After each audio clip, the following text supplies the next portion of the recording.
Hassan, you were asking a question. Yes, doctor.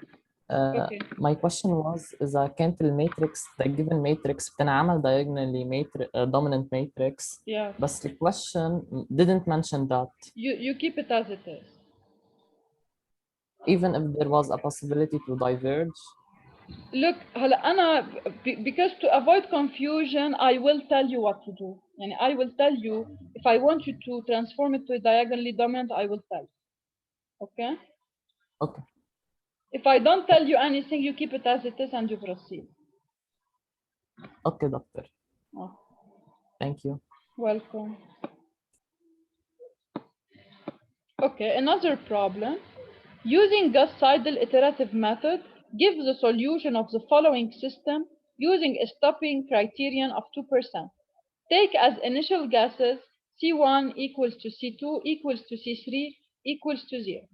So here first we have a new method to use. Instead of Jacobi, we are using Gauss-Seidel. So we should pay attention to use the updated value within the same iteration. And second, we need to continue to do iterations until reaching the stopping criterion of 2% in the approximate relative error. Okay? So what we do here, here for example, you can verify that, of course, I will have convergence. Why? Because it's a diagonally dominant system. Since I have the absolute value of 17 is larger than the summation of absolute values of 2 and 3. Okay?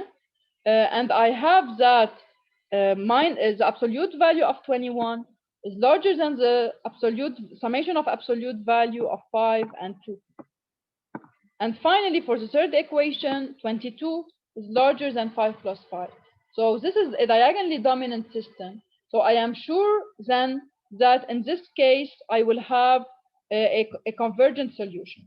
Okay, so I will iterate, and I am sure that with increased iteration, I will reduce my error. So whenever we give you a system, so we will follow the following approach. The first equation will be used to find the first variable.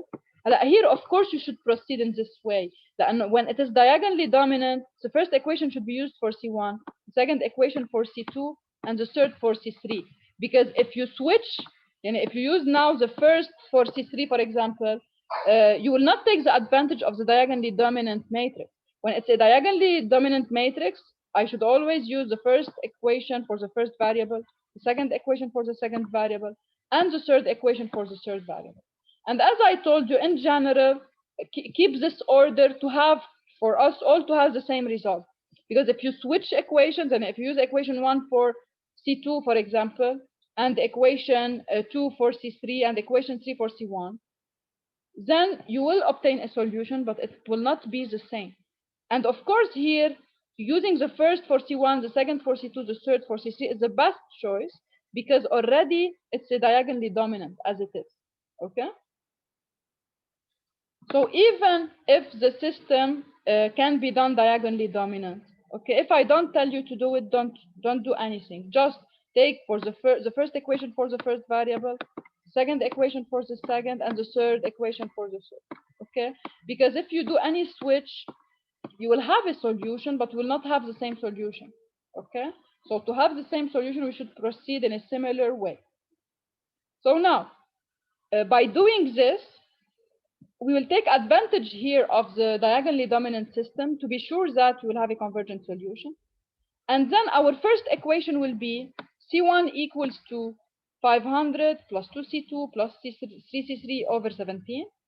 The second equation will be C2 equals to 200 plus 5C1 plus 2C3 over 21. And the third equation will be just from here, you take 22C3 to the other side, and you take 30 to this side, and then you will get that C3 is 30 plus 5C1 plus 5C2 over 22. And now once you have your system, you will start first with the initial gas, okay? So when you start with the initial gas, you will use for, to calculate C1, you will use for C2 and C3 the values of 0. And once you update C1, you should pay attention that since now you are using Gauss-Seidel method, When you want to compute C2, you will use C1 updated. You will not use C1 old. So the value of C1 you got from the first equation should be replaced into the computation of C2. This is what differs Gauss-Seidel from Jacobi method. And since C3 is not updated yet, I will just use the old value of C3.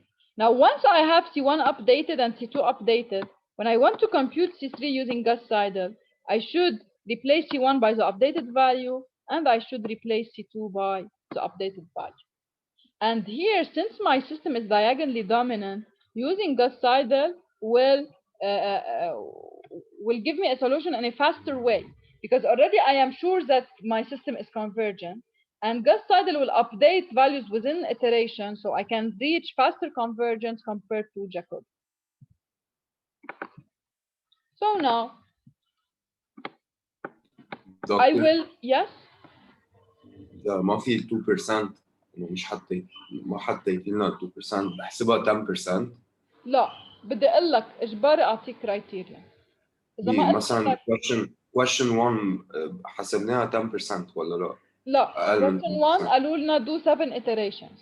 question 1 قالوا لنا اصلا بالquestion 1 ما حتزبط معك اذا بعطيك percentage، لانه ولا مره يعني you will not reach البرسنتج الابسلون اللي بدك اياه، لانه it's convergent, your solution is converging diverging sorry.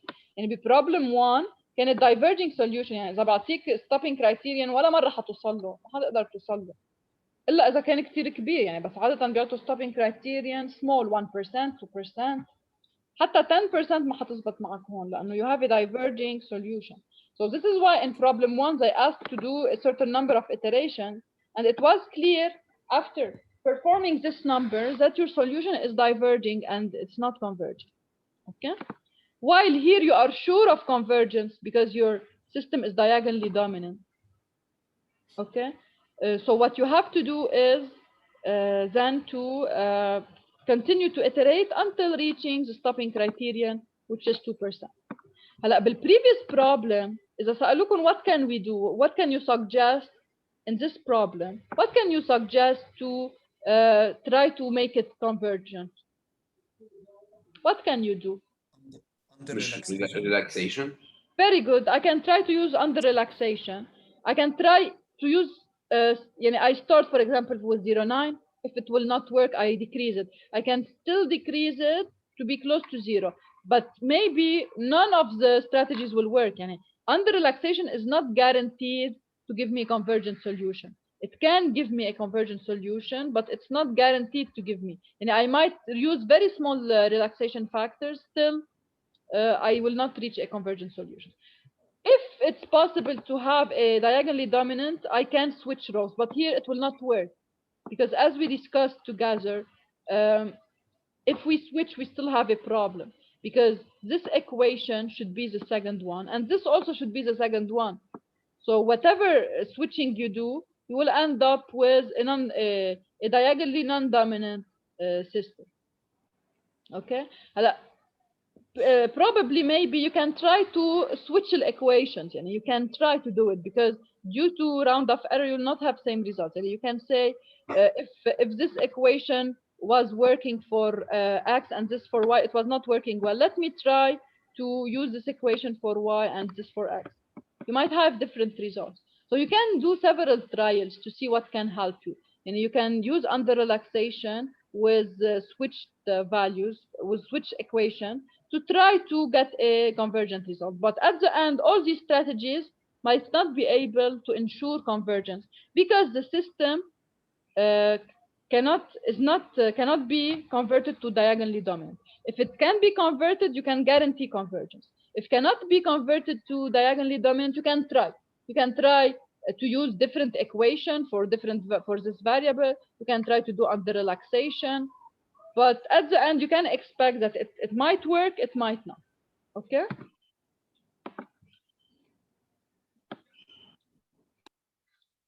So now here we are sure that we will get a convergent solution. So now, when we replaced first, in the first iteration, okay, you replace first C2 and C3 by 0, you get C1, the first value, C1, 1, okay, in the first iteration will be 500 over 17, which is 29.41. Okay, so now this value, I will use it for computation of C2. I will not use C0 for C1 0. No, I will now, since it's updated, I will use for C1 the updated value, which is 500 over 17. So I will replace now in C2 C1 by 500 over 17. While since C0 is not updated yet, I will use the initial gas, which is 0. So I will get 200 plus 2,500 over 17, the whole term over 21. I get C2 equal to 16.53.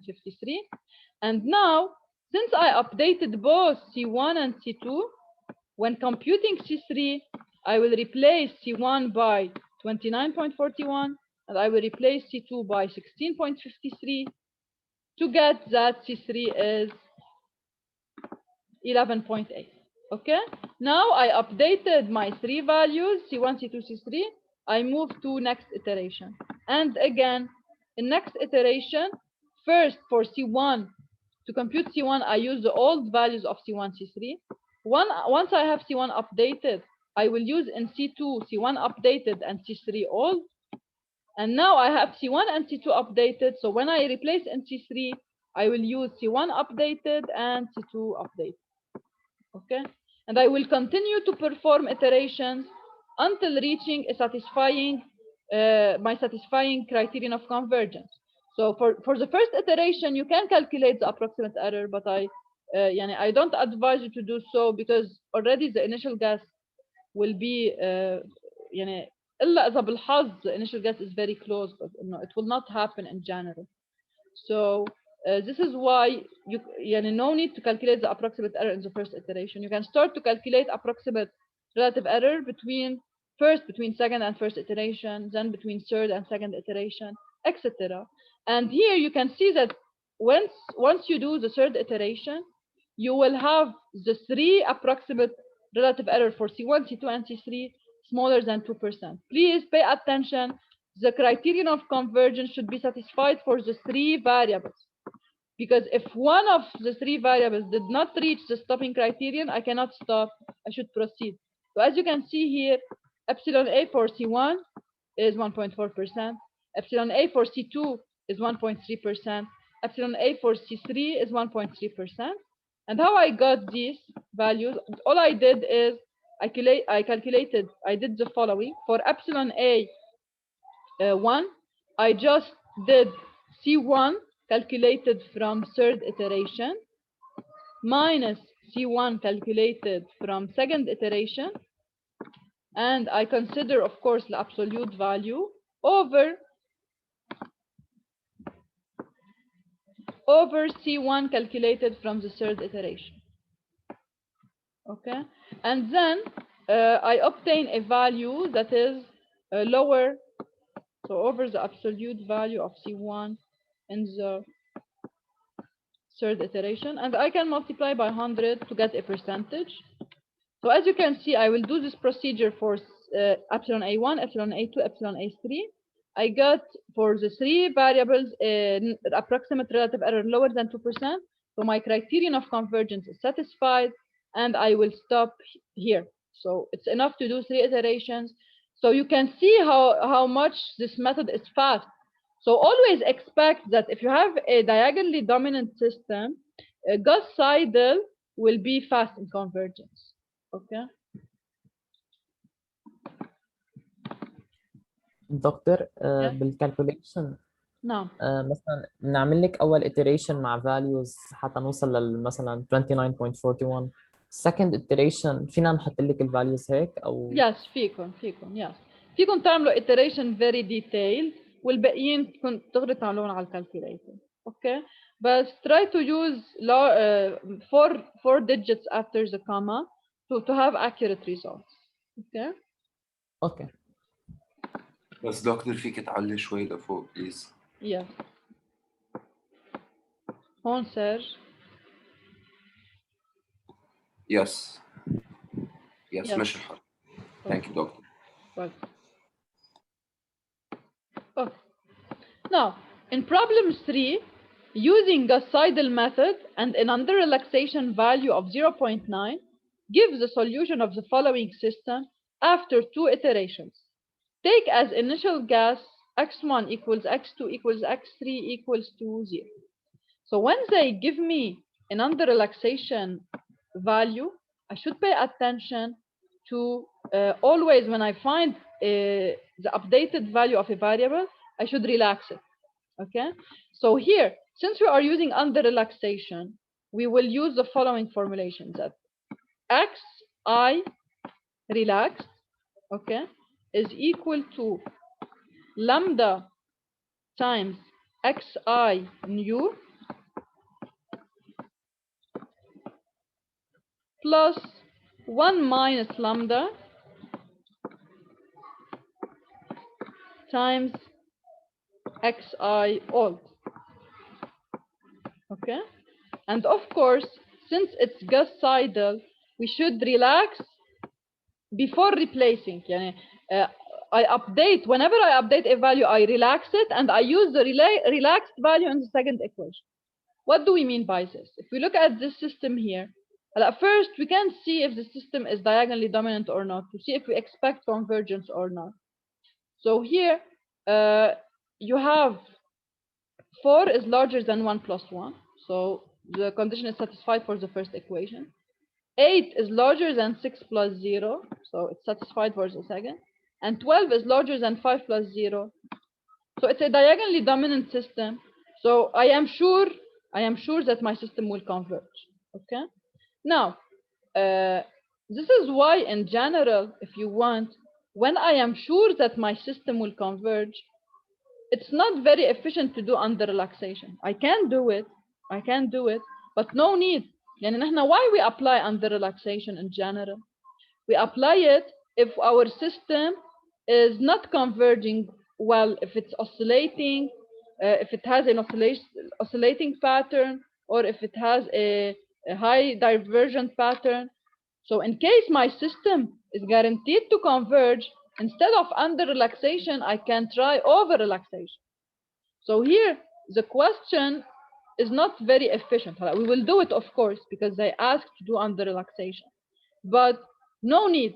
Here, no need to do under relaxation, because here we can do over relaxation, okay, to reach the solution in a faster way.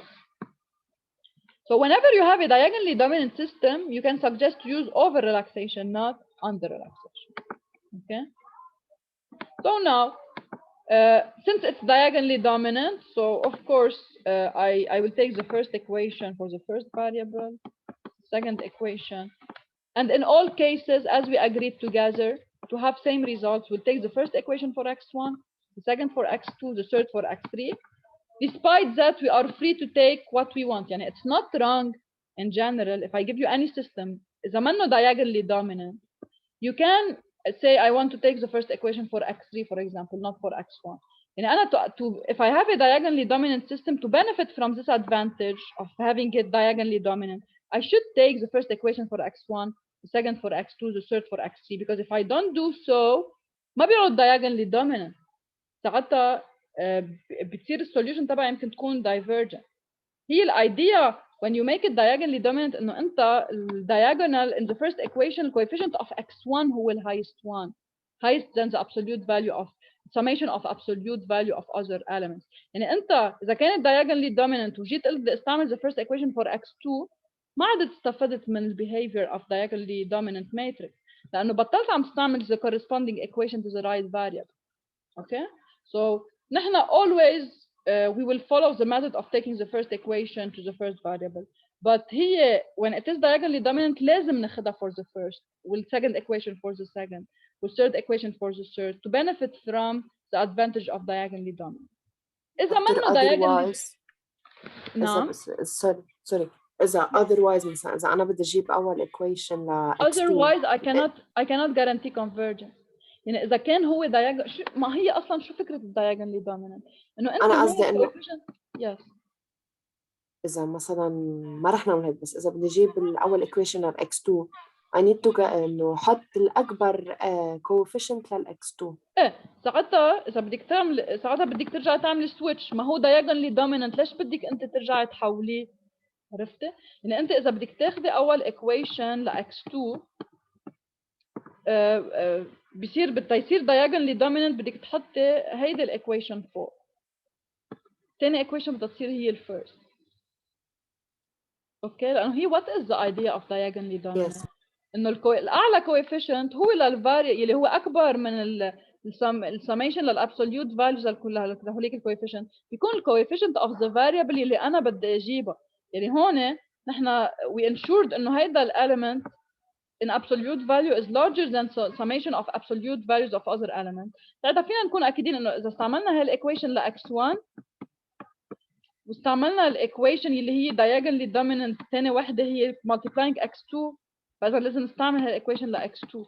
اذا ما عملنا هيك، يعني if we switched whole، كانه شو عملنا؟ كانه عم نشتغل بسيستم مش هو ذاته، يعني صار بطل diagonally، يعني انت بعد الفورم هيك هو بعده diagonally dominant بس you are not using the right equation for the right variable، فبطلت السوليوشن guaranteed to converge. اوكي، هي الفكره من diagonally dominant انه انا بما انه هيدا اعلى element multiplying x1 لازم تكون هيدي الايكويشن should be used to find x1 and this one should be used to find x2 and this one لانه 12 larger than absolute value of 5 plus 0، يعني هيدي should be used for xc. if you don't do so، يعني اذا قلبناهم استعملنا اول equation ل x2 مثلا والثانيه ل x3 والثالثه ل x1، ما استعملنا ساعتها الادفانتج اوف diagonally dominant لانه رجعنا خربطنا الاوردر بالفاريبلز، يعني ما عملنا شيء. اوكي، يعني كانه اذا بدكم حلينا سيستم x1 x2 x3 بس عملنا سويتش للايكويشن، لانه اي ايكويشن عم نستعملها ل x1 هيدي، يعني كانه حطينا هاي الايكويشن بالاول، حطينا this equation in the second place و this equation in the third place، يعني بطل diagonally dominant السيستم. اوكي دكتور، نعم. إذا عملنا over relaxation استعمل نفس الفورمولا اللي استعملتها under نفس relaxation. الفورمولا بس لامدا بتكون between 1 and 2 بدل ما تكون smaller than 1. وقت تكون لامدا between 1 and 2 بتصير over relaxation، وقت تكون لامدا between 0 and 1 بتكون under relaxation. وإذا لامدا equal 1 يعني no relaxation، يعني I'm taking just the new value. اوكي. وإذا لامدا equal 0 ما له معنى، يعني I'm not updating my value. بحط لامدا equal 0 يعني I'm always taking the old value. اوكي دكتور، جاكوبي مع over relaxation ما له عادة، وغاس مع under relaxation لا، جاكوبي كارن كمان